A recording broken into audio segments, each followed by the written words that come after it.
20,000 kilometers. Wow. When I first rolled this Voge 525DSX out of Nairobi Power Bikes, I knew we were going to see some things, but I didn't realize just how much of Kenya we would cover together. This bike has been my companion through the dusts of the north and the humidity of the coast. And reaching this milestone is the perfect time to reflect on the highs, the lows, and the mechanical hard knocks that shaped me into the rider I am today. Just hold on to that thought because I need to clarify something. Our goal is to become a one-stop shop for all things motorcycle content here in Kenya and beyond. First, we want to reach 1 million people, but we can't without your help. So subscribe to join the Italio family, like and share to promote this video. Thank you very much. Drink some water. The beginning of our relationship was frankly a bit rocky and quite expensive. I managed to burn through the clutch plates not just once, but twice, which was a massive blow to the ego and the wallet, costing me in the upwards of 70,000 Kenya shillings. At first, I was quick to point out fingers at the manufacturer, convinced the bike was flawed from the factory. However, honest reflection forced me to admit the truth. It was my riding habits that I was the culprit. I had to learn and relearn the hard way that a motorcycle requires a specific kind of respect, and those burnt clutch plates were the tuition fees for my education in proper technical riding. Repairing the damage was a journey itself, involving the mix of local ingenuity and international logistics. For the first replacement of the clutch plates, we managed to source parts locally from Nakuru to get me back on the road quickly. But when the second disaster struck, I decided to go straight to the source and imported brand new Voge clutch plates all the way from China. Since installing that specific set and adjusting how I handled the bike now, I haven't had a single issue ever since. It was a stressful start, but it ensured that I truly understood the heart of my machine before the real adventure began.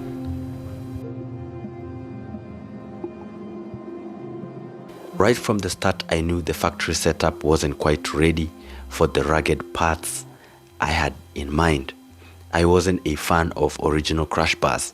They felt a bit too small and fragile for the kind of adventures I intended to find.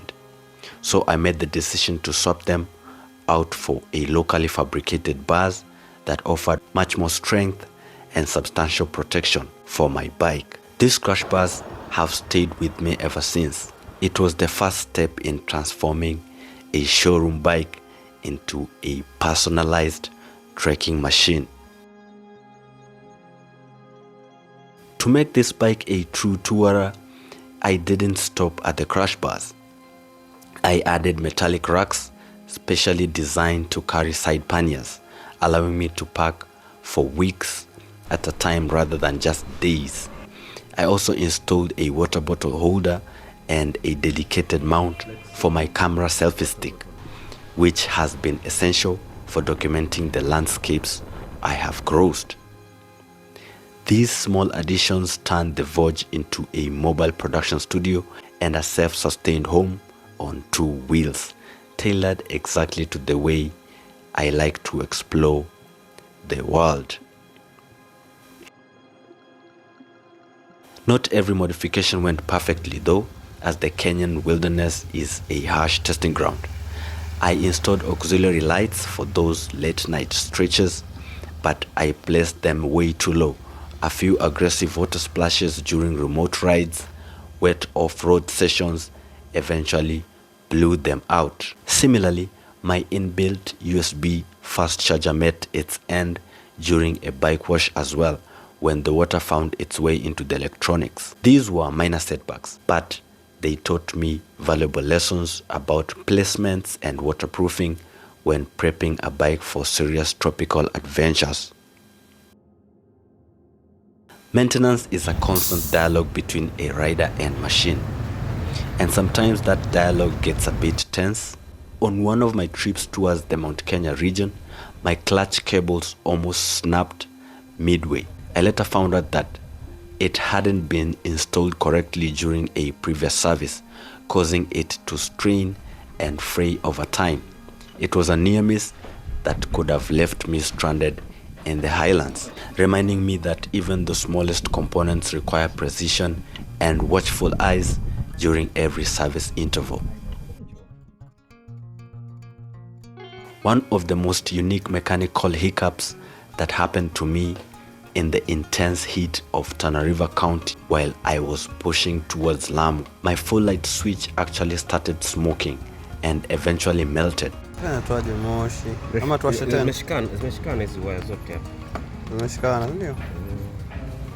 The combination of the scorching coastal temperatures and wires that had become entangled caused them to fuse together.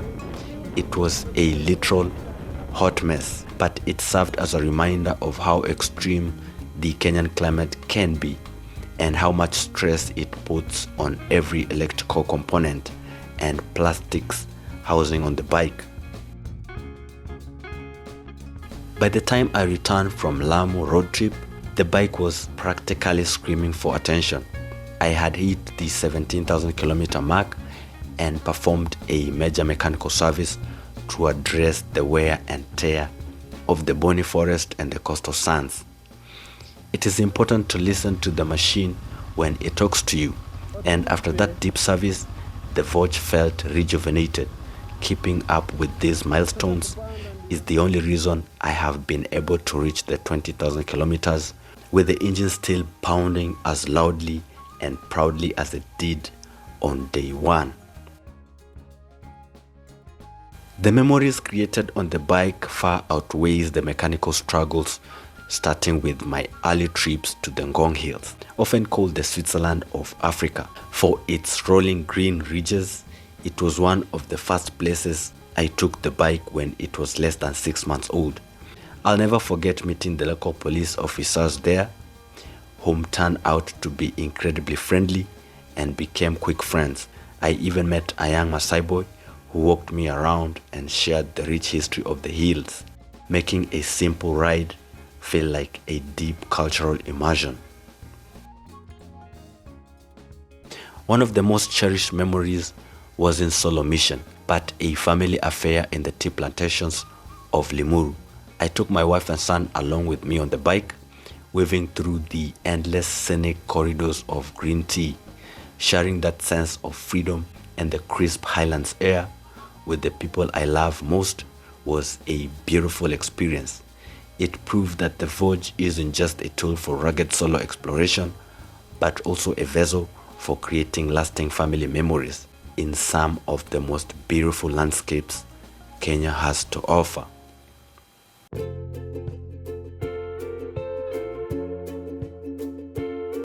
Adventure also led me to the mysterious hills of Chamwilu in Machakos County.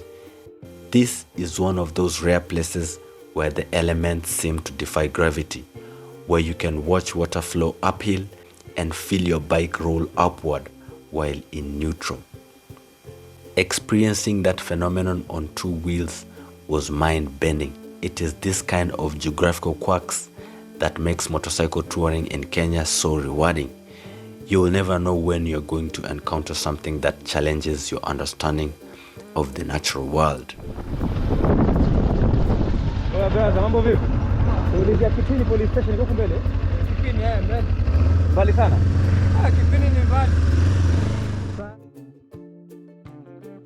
I've also used this bike to navigate the stark contrast of our capital, Nairobi. I've ridden through Upper Hill, the heart of the city's skyscraper capital, and the seat of many government headquarters, before descending into the Kibra slums, seeing the sheer scale of the largest informal settlement in Africa right next to the gleaming towers of the Progress is a grounding experience. The Voge's agility makes it a perfect tool for navigating through the urban corridors and landscapes.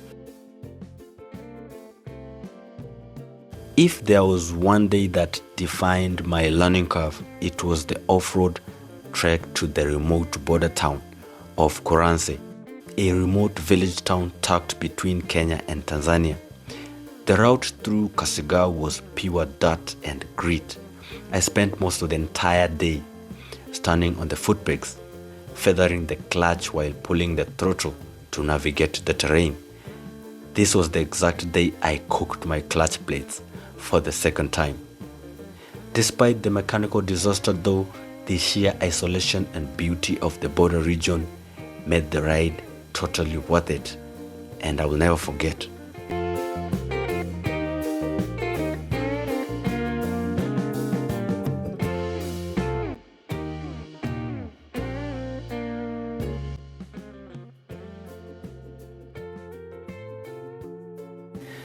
Coming from the coast region myself, many of my journeys naturally gravitate towards the Indian Ocean.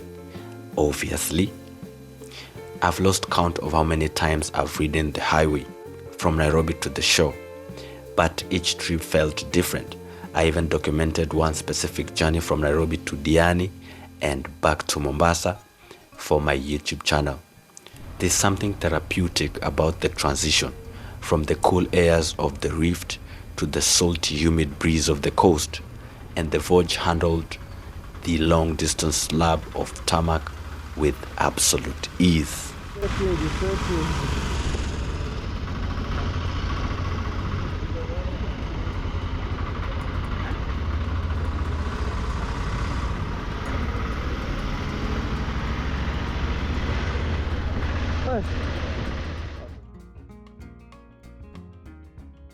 Further north in Malindi, I discovered a hidden gem called the Mamrui Sand Dunes.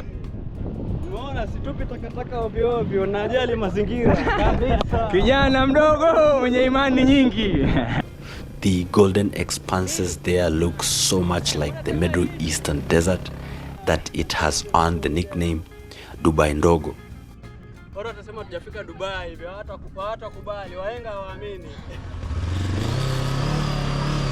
Riding across those dunes felt like a true desert safari, pushing the bike off-road capabilities to the limit in the soft sand. It was a stark reminder of the incredible geographic diversity we have here in Kenya, in this country, all accessible if you have the right machine and the will to explore. One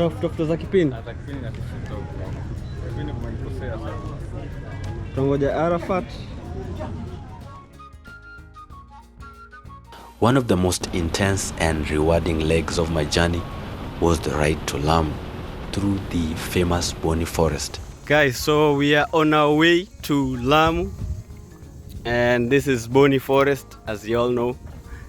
We are in a place called Witu, I think a few kilometers from Lamu now.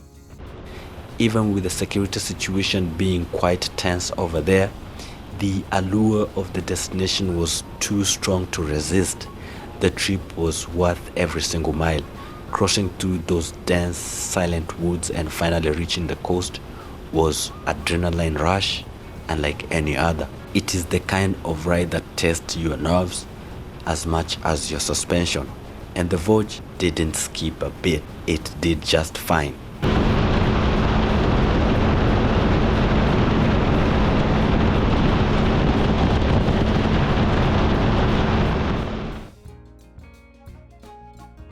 Reaching Lamu felt like stepping into another world, where I was greeted by the unique local accent and incredible hospitality. I was fascinated by the food and the sight of so many women riding motorcycles, more than I've ever seen anywhere else in Kenya.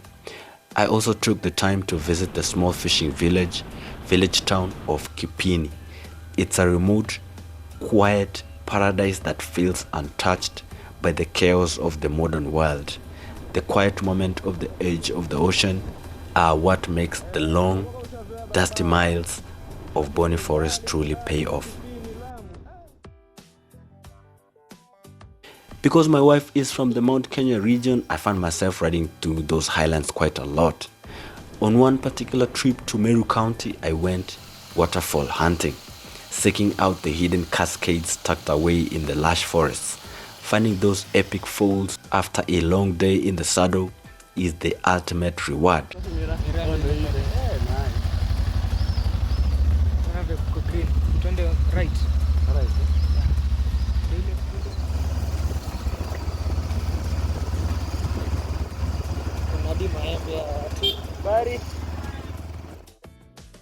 The majesty of Mount Ololokwe. If I had to pick a single favorite destination from the last 20,000 kilometers, it would be Mount Ololokwe in Samburu County. That massive iconic rock face, it perhaps the most photographed in the country, and seeing it tower over the horizon as you approach is breathtaking. I learned that it's a hub for parties and film shoots, but even with the underlying tension of the region's security, the scenery is unmatched. Standing at the base of that rock with my Voge, I felt like the true scale of the adventure I have been on. I felt the true scale of the adventure I have been on.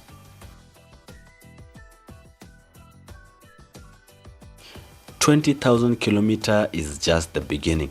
From the expensive lessons of the clutch plates to the base of Mount Ololokwe, this bike has taught me more about patience, maintenance, and the beauty of Kenya than I ever expected. We have survived melted switches, snapped cables, and flooded chargers, and we have come out stronger on the other side. As I look forward to the next 20,000 kilometers, I am ready. I am ready for more dirt, more tea plantations, and more memories. Thanks for being part of this journey. The road continues.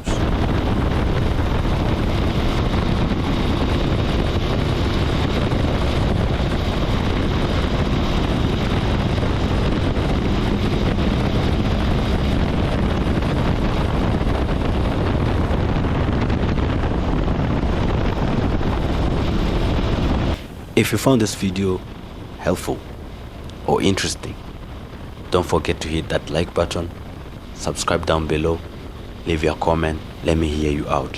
Hit the notification bell so that you don't miss out on our next uploads. I will see you in the next one. Bye. I don't ever slow up, no I don't take shit. I got no love for the fakeness. If you wanna play tough and wanna hate this, I'll always show up.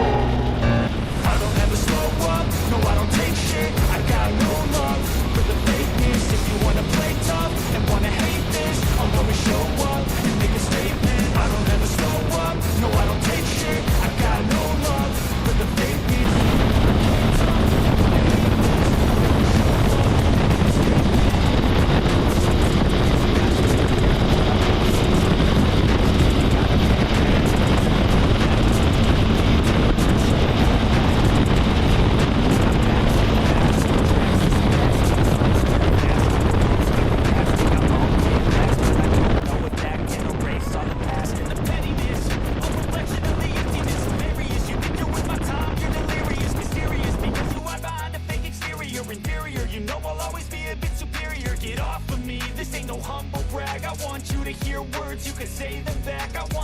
Feel free from the chains that last, and to believe in what you got, it was built to last, yeah.